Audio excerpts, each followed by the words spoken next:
This is your members list. To get there, basically you need to go to customers management and then click site members, and then you have all the members here.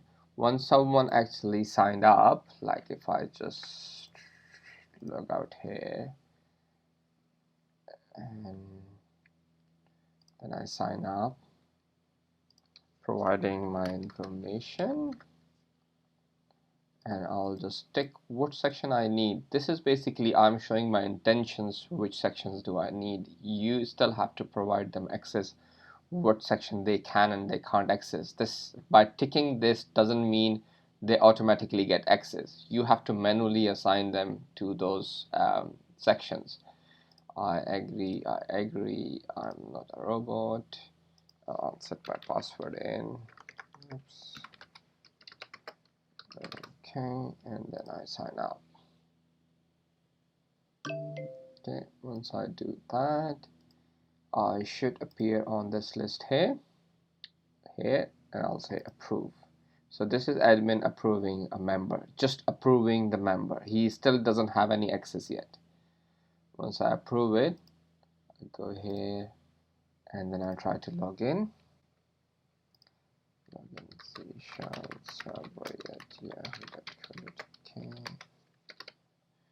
My login details. Okay, since I tried to access, I sign up on your website with same email address twice, this is why I get this. Or this is automatic, there's nothing we can control about this one. So let me just quickly verify my email. Copy link. Okay, so once you approve the member, you basically go members permissions, and here's where you set it up, members permissions. So I asked for CloudPro, Multiplate, and DoSense.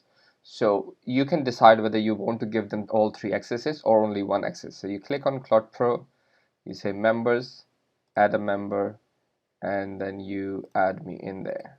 Okay, and then you go back to members permission, you say DoSense, you click members, and add members, and then so what you did is you basically gave me two accesses. You gave me CloudPro and DualSense, but you didn't give me Multiplate. So what happens is when I refresh, I will see this members area button. Okay, so when I click it, it will take me to this screen where I can view this, but this one says request access. That means when I click this, it will bring up this form and you will receive another email which access they want. So they can say, oh, I want Multiplate section, and they can write Y, and then you get that email, and then you can decide whether you want to give them access or you want to reply to them.